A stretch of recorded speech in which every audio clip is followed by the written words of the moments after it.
Nehemiah, remember the Lord and fight for your brother, for your sister, for your spouse. Fight for your family because family is worth fighting for. Do you believe that? Kaya nyo bang ipaglaban ang inyong kasambahay o kapamilya?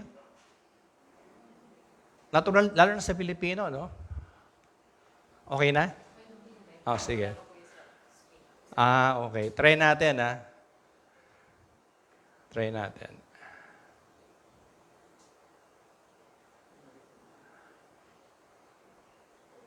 Okay. Okay. Sige lang.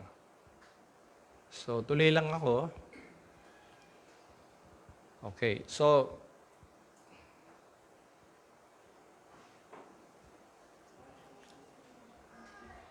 as I said earlier, yung Trinity or Triune God, yung God the Father, God the Son, and God the Holy Spirit, is a mirror of the earthly family.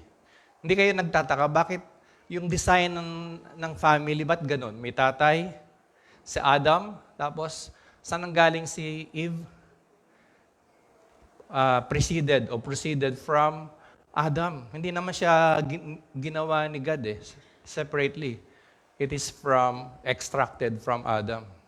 Tapos yung kauna-unahang anak, saan ang galing? Kay Eve, biological child, di ba? Sino ba yung panganay? Cain, no? So yun yung no? Yun yung reflection ng triune God. So and so forth. So nanganak, yung first family, dumami hanggang sa ngayon, di ba? Father, mother, and children. The purpose is to reflect the image of God and to populate the world, to colonize earth with the righteousness and the kingdom of God. Yun ang mission ng isang family. Yun ang pag-uusapan natin. Kaya nga sinabi niya, when you say multiply and populate the earth, it's not just look alike God, but it's more on reflecting the values of God. Although sometimes, pwede rin tayong maging exactly look alike with God, di ba? But more on our values and our beliefs and our hearts. No? Kaya, ganun na lang ang desperado ang kalaban, si Satan, attacking the family. Di ba? Because if he said, kung mababago ko ang takbo ng family, mababago ang future. Mababago ang plano ng God if I win destroying the family. Are we on? Okay. Good. Praise God. Temporary lang yung natin, Okay.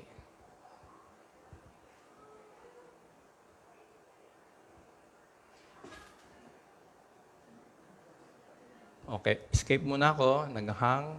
Tapos go. Yan. Okay.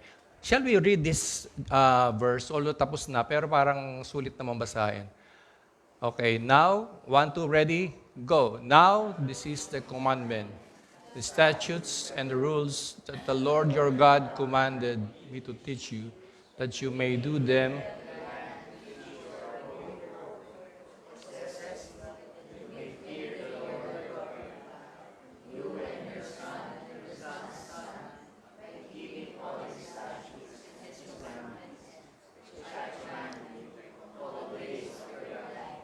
And your days may be long. So, who wants that your life may be long? 90, 80, 100. Yun pala yung secret, no? Take heed of the commandment of the law, that it will be passed on to your son, to your son's sons.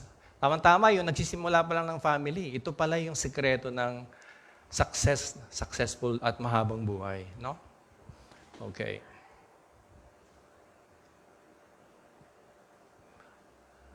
So kanina nabanggit ko na, pag-upo pa lang ng anak, paglakad, paghiga, pagbangon, ay binubulong at sinasabi ang mga salita, kalooban ng Diyos. No? Nangyayari ba ito sa family natin? Okay, kung hindi pa, siguro after this, pwede na nating simulan, ano? Okay. Ang discipleship ay hindi once a week. It's a day-to-day, step-by-step, moment by moment. In the family setting, no? Okay. Naalala niyo ba yung As For Me and My House? Minsan meron ako nakikita niya sa mga pinto. Meron kayo niyan, ano? So, yung pala yung background. It's not just a good decor. May context pala. May nangyari pala, no? So, by the end of this sermon, maybe you will love that verse more and more, no? Okay. Ano ba yung design ng ating family and roles? So, husband, love your wife. Okay. Ano ba to? Ano lecture namin sa bago ikasal? Marriage seminar ba yun? Okay. But wife, submit to your husband as to the Lord. And children, obey your parent. Okay? So makukuha yan sa Ephesians 5 and 6, yung more details, no? So it's not superiority, but alignment with Jesus, no? Yun yung alignment, no? God the Father, God the Son, God the Holy Spirit. Tapos, husband, wife, and children. Okay, pag binaligtad natin yun yung nagkakagulo. Nagkakaproblema tayo, no? When the enemy fights the family, ano mga nangyayari? Ito yung mga result, no? Okay, meron ako niyan. Ako din, meron yan, no? Because if you destroy the family, you destroy the next generation, di ba? Ganun lang ang formula ng Diablo eh. Di ba? Alam ng Diablo yun. Kaya nung binata pa si Adam, okay lang yan, hindi ko yan gagalawin. Pero nung may pamilya ni si Adam, doon na pumapasok si serpent. Kasi sabi niya, sisirahin ko na to. Family na to eh. Okay.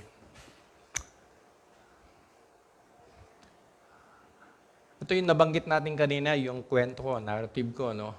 Sabi ng Panginoon, do kayo ay nasa exile sa Babylonia, ang hari nyo ay hindi from the tribe of Abraham, and yet, magtayo kayo ng bahay, magparami kayo.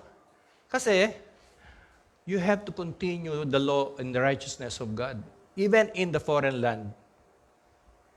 Okay? Even secular culture builds strong homes, no?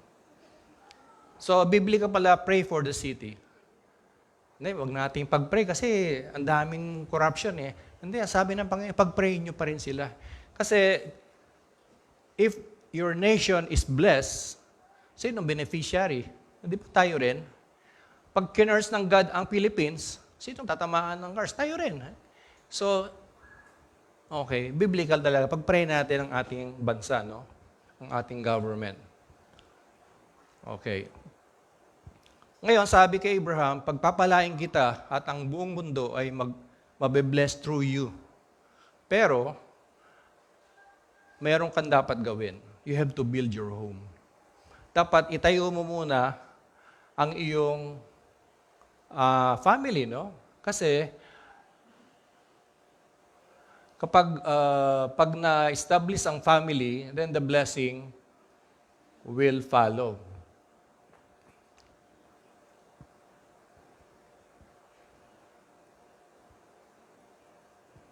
Okay? So medyo naapektuhan pala tayo kanina, no? Hindi naman virus. Viral. Okay. Kasi naka-live tayo, kaya nagbabiral tayo ngayon. The family obedience unlocks. Kaya yung family natin will be blessed if we, as a family, obey the Lord. Number one, fear the Lord from our heart. Hindi from our performance. Hindi yung religious. Hindi yung from the heart. We truly fear God. Then the family will be blessed. Kasi ang blessing ni Lord, hindi one-on-one eh. Tatay, nanay, at mga anak. At Pag yung anak mo at nagkaanak, mabe-bless din sila because of that blessing from Abraham, no? Kailang masaklap, ito yung katotohanan na dapat nating hindi i-deny. Sa church, hindi masyadong na-address yung problem. You know why? Kasi hindi malinaw ang katuruan sa church eh. Para bang, ang katuruan sa church, you have to be involved in the church. You have to take part. Dapat mag-minister ka sa church. Pero bago yun, when is the perfect time that you be involved in a church ministry? When and only when the family is bearing fruit. Pag namumunga ang family, yun lang ang pwede ka ng, may extra time ka na sa church.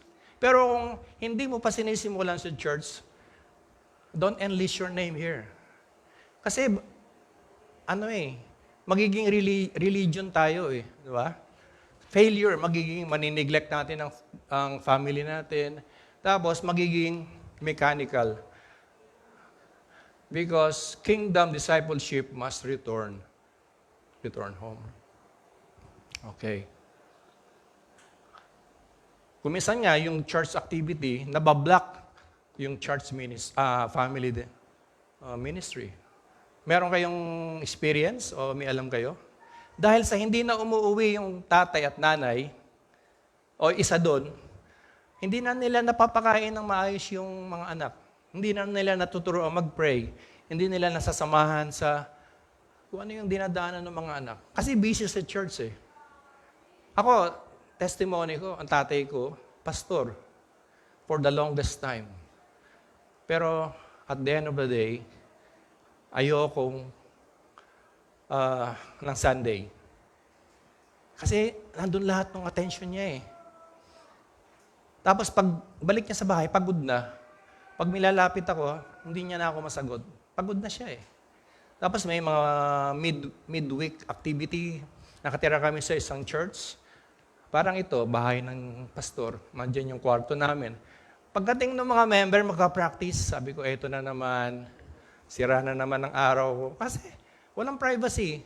Bubuksan yung ref, kukunin yung mga pagkain namin. I mean, that's just us. Hindi ko alam sa iba, no? Pero parang hindi na-address yung family ng parent ko. Pero nag-retire siya of course, maganda yung niya, yung bilang pastor. Pero kami, yung feeling namin, third priority or fourth. Kaya yun yung ayaw natin na mag-pass on sa generations, di ba? Ito magandang example, no? Paano ba yung family discipleship? Madali lang yan. At the table, during dinner, saan ba kayo madalas mag-meet? Dinner o lunch? Dinner, no? O, di sa dinner time. Okay, tapos through prayer, through teaching, correction, love, forgiveness, church. Because ang totoo lang, mas marami tayong time sa bahay. Tama ba? Unless, hindi ka nakatira sa bahay. Pero kung buo pa rin tayo, 99% ng oras ng isang individual ay bahay.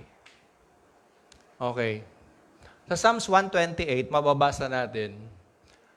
Basahin natin. Your wife will be like a fruitful vine within your house. Your children will be like olive around your table. Ang ganda, no? Si David.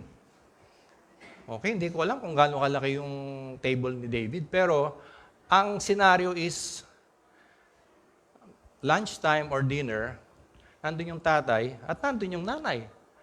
Sabi nga namumunga siya like a fruitful vine, hitik na sanga na punong-puno ng bunga. Siguro yung virtue ng wife ang pinag-uusapan, ano? At within your house and your children will be like olive. Ang olive kasi is a symbol of Israel for prosperity. Masaganang buhay kapag meron kang namumungang olive tree. At mahaba ang buhay ng olive tree. generation to generation. And that is specifically na-develop sa around the table. So what does the table symbolize? Or what can we do in the table? Sige nga, magsabi nga kayo, during mealtime, ano yung ginagawa o pwede nating magawa? Di ba nag-uusap? Di ba? O, kumusta naman ang eskwela? O, daddy, binuli nga ako ng So, doon naglalabas siya ng nagbe-vent out siya, no? Tapos, kung kailangan niya ng, alam nyo, ang ng teacher ko parang pinag-iinitan ako So, doon na lumalabas yung, alam mo, ganito lang yan So, kapatid, nanay, tatay, tapos, doon papasok yung, ano ba sinasabi ni Lord sa mga ganyang situation? Nasa iyo ba ang paghihigante o nasa Kanya? Doon papasok yung mga pinag-aaralan natin sa church or sa ating personal devotion, di ba? Then, in that dining table, mahalaga ang role ng tatay. Hindi dahil siya yung gano'n ng gano'n. Hindi. Siya yung spiritual leader. Gano'n ba sa atin? O may ibang leader? Kasi ang problema ng ginagawa sa atin ng kaaway, hindi lang tayo inaatake, nire-redefine pa ang family. Di ba? Yung tatay, tahimik lang, sige na. Kung ano yung napagkasunduan nyo, agree ako dyan. Pero ang design ng table, the father and the mother instruct and model Christ. How they talk to each other is more effective than yung sinasabi nila. Kung ano yung nakikita nila sa magulang. Di ba? Okay. Anong sikreto? Win the table and you shape the future. Is this true, yung quotation na yan? If your table is very enjoyable and very fruitful and very effective according to the anong sinasabi ng Biblia, then yung future ng individual mong anak ay may more or less meron kang guarantee na maayos, di ba? Just in that table.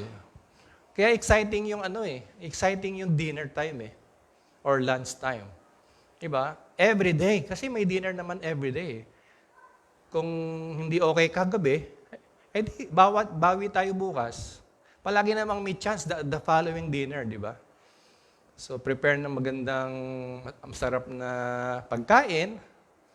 Tapos, yung intentional dapat. By the way, if you want to check the heart of a person, anong way para ma-check mo yon? Okay, sa ospital, ano yung dadaanan mong test? Stethoscope. Or yung medyo mas gusto mong makita yung loob ng heart talaga, dadaan ka sa machine, di ba? One of the machines na palaging ginagamit, MRI. Tama ba yun? Ano may sabihin na MRI? Ano? Magnetic Resonance Image. Nakikita yung kondisyon ng heart. Ganon din sa table. Kailangan natin ng MRI. Modeling. Minomodel ng parent yung ganito ang tamang pagre-resolve ng mga issue. Yung R, relationship. Magagawa mo lang yung mag-usap ng mga bagay-bagay sa buhay kapag nag-open up ang bawat isa. Yung walang tinatago. Kasi may relationship na Then the question is, how do you establish relationship? You spend time. What kind of time? Walang limit na time. As long na may pangangailangan yung anak mo, you have to give that time. Diba? Ano yung I? Intentionality. Ay, naalala ko. Hindi pwedeng naalala. Talagang bago umupo sa table, may agenda na yung tatay. May agenda na yung nanay. Dito namin pag-uusapan, yung boyfriend na yan, ligaw-ligaw na yan. Pero may paraan, hindi yung sisirain mo yung appetite. Di ba? Kasi kung minsan ang problema, huwag natin pag-usapan na kumakain tayo eh. Baligtad. Yun na nga yung yun na nga yung the best na pag-uusap kasi kumakain. Pero siyempre, yung hindi nakakasira naman ng appetite, di ba? So may idea na kayo, siguro naglalaro na isip nyo, no? Oh, that's effective. MRI. Okay. If you want to check yung heart ng bawat isa, so we need MRI. We have to model. Okay. Who owns the family owns the future. You agree with this? Kaya gano'n na lamang ang pag-strive ng social media, di ba? Naalala nyo? TikTok, ano pa ba? FB, ano ba yung magkakalaban yun? May X. Nagko-compete yan eh. Kasi if I own this segment of market or this family, I own the future. I can sell everything and anything. Tama ba? Okay. Restore family, restore tomorrow. Pero if we don't buy them, so we can restore our future. The church cannot replace the home.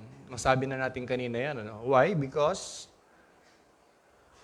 the home shapes values, identity, habits, priorities. Are these big words? Those are the biggest words. Values. A person is what he values. Tama ba? Hindi naman yung suot mo, sinasabi mo, kundi ano yung what's important in a person. That's the person, the value. Yung identity. Identity is okay, yung sa harap ng society, you are known for it. Yan, ano yan, maka-Diyos yan eh. Si, ano yan eh, holy art daw eh, no? Or, wala yan. O, habit, yung mga habit natin, di ba? May mga habit tayo na formed in the family. Ano mga habit na nagiging brand natin? May good and may bad, no? Sana ma-align natin sa Bible. No? And priorities. What are the priorities? Kaya ang parenting cannot be outsourced. We can be assisted, but we cannot delegate parenting. Tama ba yun? Okay.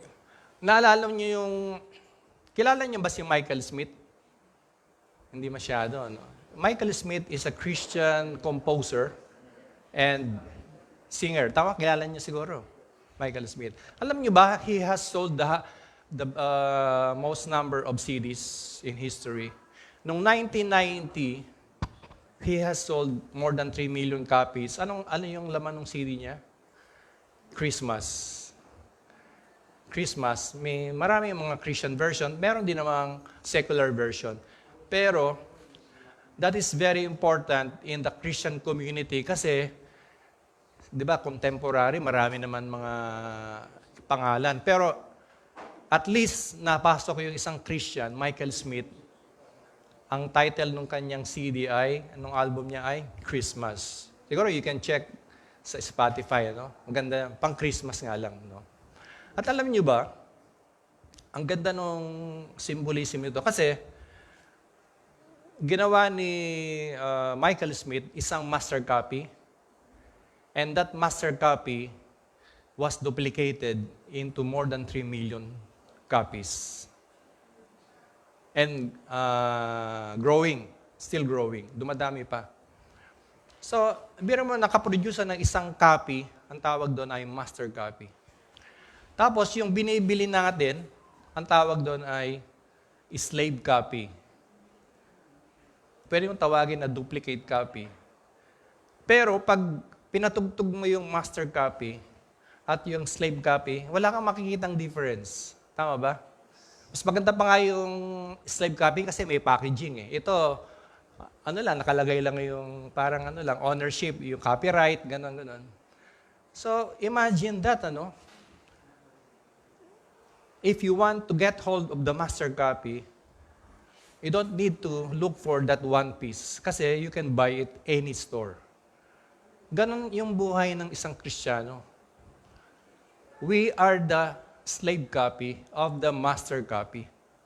Di ba naduduplicate na natin si Lord Jesus? How close or how far? Yung di ba may tinatawag na distorted sound o distortion, yun yung in the process, binomold pa tayo ni God hanggang mawala yung distortion sound, yung distortion, percent of distortion. So from one master copy to the million copies.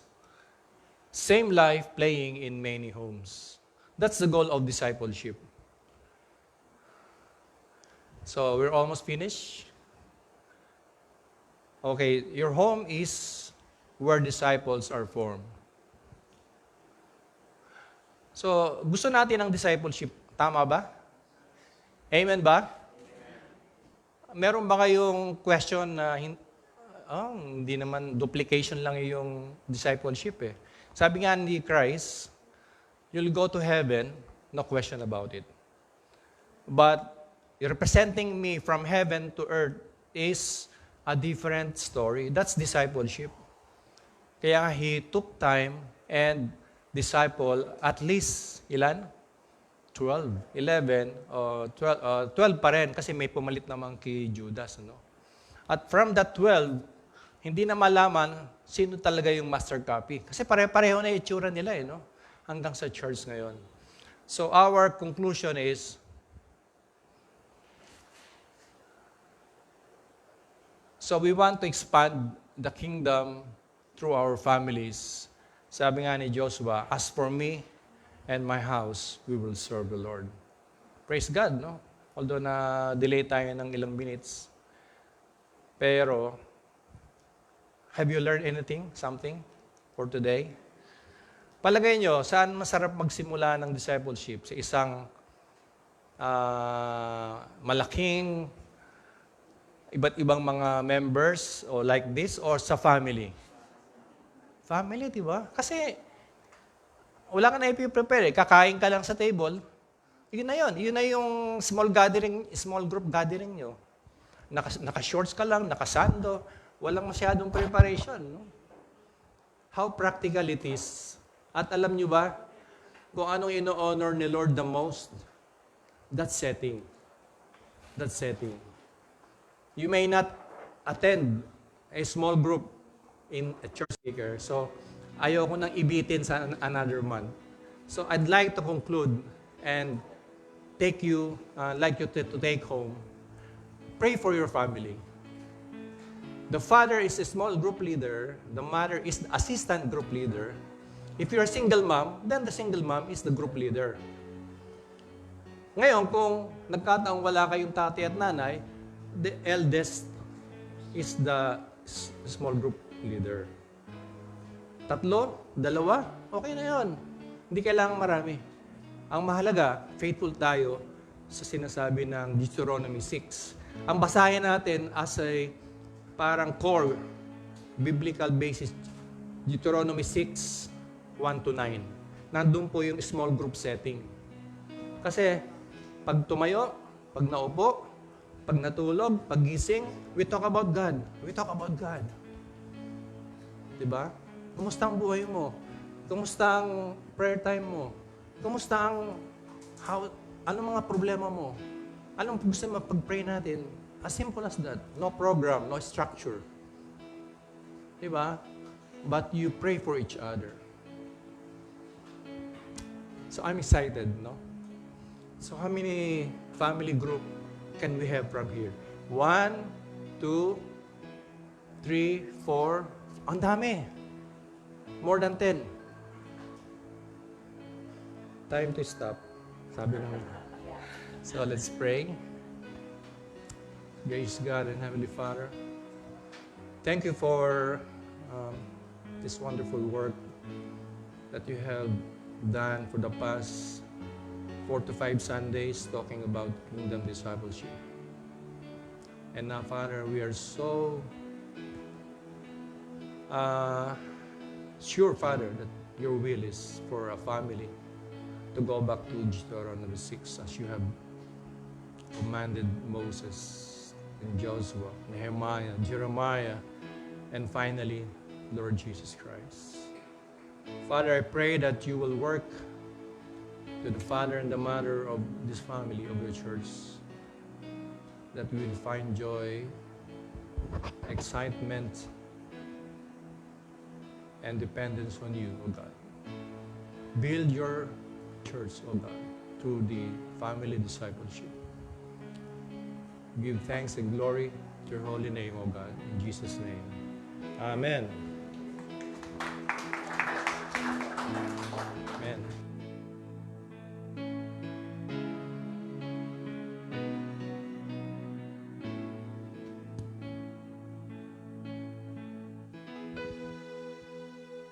For our Lord's Supper po.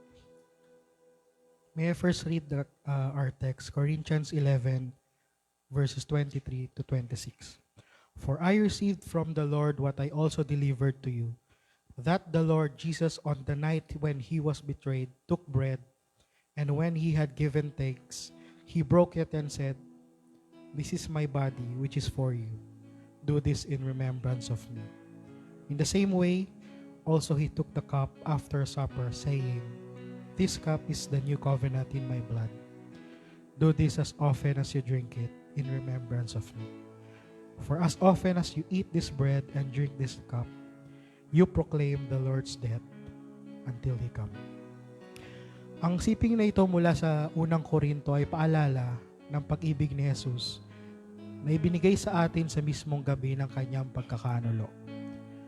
Noong hinati niya ang tinapay at iniabot ang kopa, ipinakita niya na ang kanyang katawan at dugo ay sapat na sakripisyo upang tayo ay mapatawad at muling makasama ng Diyos. Ang bawat bahagi ng hapag na ito ay personal na mensahe na ang kanyang pagpapakasakit ay para sa ating kaligtasan at pagkakabuo. Sa tuwing tayo ay nakikibahagi rito, hindi lamang tayo nagbabalik tanaw sa krus, kundi ipinapahayag din natin ng may pag-asa ang kanyang muling pagparito. Ang simpleng pagkain at pag-inom na ito ay nagsisilbing patotoo ng ating pananampalataya at pagkakaisa sa Kanya habang tayo ay naglalakbay sa mundong ito. Naway mapuno ang ating mga puso ng pasasalamat habang inaalala natin ang Kanyang tagumpay hanggang sa muli nating pagkikita sa Kanyang kaharian. Tayo manalangin.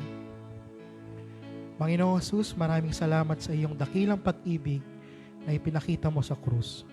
Habang tinatanggap namin ang tinapay at ang kopa, naway tunay naming maalala ang iyong katawan na nabasag at dugong ibinuhos para sa aming katubusan. Linisin mo ang aming mga puso at punuin mo kami ng pasasalamat habang ipinahayag namin ang iyong tagumpay hanggang sa iyong muling pagparito. Amen. May I ask our men to please pass our wine and our bread.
Once again, Lord, we remember what you have done on the cross for our sins, for us to be righteous in front of our Father. Sabay-sabay po natin kainin natin napayatang saro.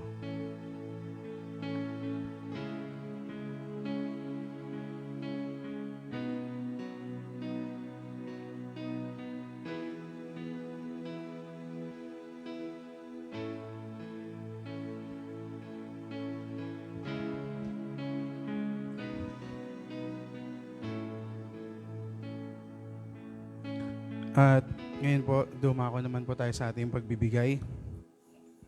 Church family, as we prepare for our time of giving, let's always remember that our tithes and offerings are more than just a duty. They are an act of worship. Because everything we possess, our talents, our resources, and our time has been entrusted to us by God. When we tithe, we aren't just giving away 10% of our incomes. We are acknowledging that God is our provider and that He comes first in our lives, especially as a family po. So let's pray po before passing our tithes and offering. Let's bow our heads. Lord Jesus, we thank you for all the blessings that you have given us, Panginoon. We are acknowledging your presence in our lives, and nagpapasalamat po kami dahil kayo po ang nangunguna sa amin, Panginoon. We acknowledge that you are our provider, our giver, and our precious God, Panginoon. Maraming salamat po. Please accept this humble tithes and offerings, Panginoon. We acknowledge your presence in our lives. Maraming salamat po. Yes.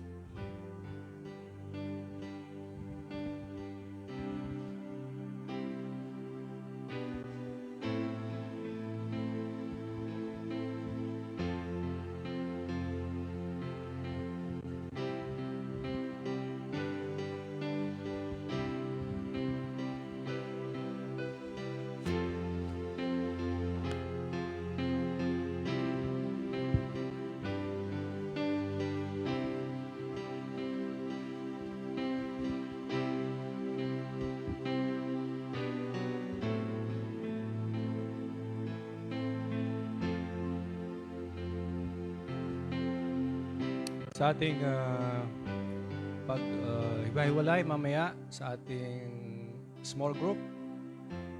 Okay, naipadala na natin yung question, discussion questions.